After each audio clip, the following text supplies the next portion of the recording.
let's go. Um, may mga napapanood ako lalo sa balita, pati sa mga comment section. Nagagalit sila sa mga taong napapabalita ng mga nahulit na aresto. Yung mga tao na yun, syempre, yung mga kinagagalitan ng iba, especially ng mga babae. Syempre, yung mga kapwa ko lalaki, halimbawa ang trabaho, rapist, ganyan, pati yung mga nang-stalk, especially sa mga personal, ganyan. Imbis na dapat sa social media lang mang-stalk, diba? So, ang masabi ko lang, sabi ng iba sa comment section, dapat daw putulan ng ari yung mga ganyan kasi daw rapist, ganyan. Ito lang masabi ko sa inyo, girls, makinig kayo mabuti. Kaya kami tuloy mga matitinong lalaki, pati ako nadadami sa mga ganyan. Kasi kapwa lalaki ko yun eh. Ito lang masabi ko sa inyo. Sabi nga ni John Lennon, di ba, may kasabihan, don't hate what you don't understand. So meaning, sabi rin ng tatay ko, ito ang logic na pinaka-the best na sagot dyan bago kayo mainis sa kapwa nyo. Sabi ng tatay ko, ang magnanakaw galit sa kapwa magnanakaw. So ibig sabihin, dapat pag galit ka sa rapist, dapat rapist ka din. Diba? Hindi yung kagagalitan mo na lang kasi masama sila. Huwag ganun.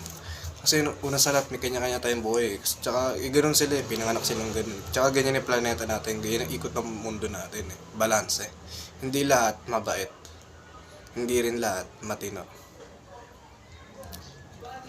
So what I'm trying to say is, huwag kayo magagalit sa mga kapwa nyo lalo na't kung hindi nyo naman naiintindihan. Kasi nga rapist Una sa lahat, bago ka magalit, ang tanong, ganun ka ba?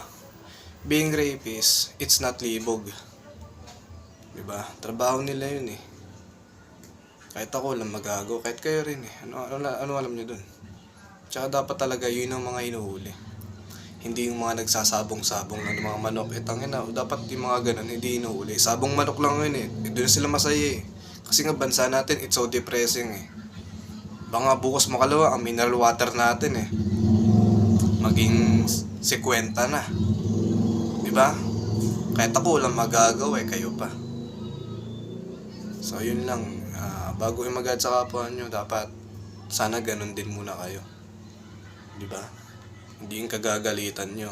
Huwag ganun. Huwag lagi mauna yung galit. Dapat yung unawa. Unawa is the best. Parang sa relationship lang yan Dapat yun ang namamagitan. Unawa. At pagtitiwala. Hindi yung puro kayo galit.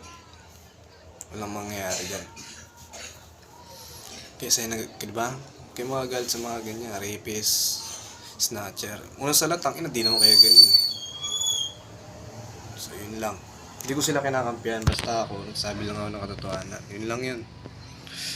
Tsaka sa mga hindi nakakaintindi, ito, teka, may kukunin sa bulsa ko para sa inyo to. 1, 2, 3. Yan, para sa inyo yan.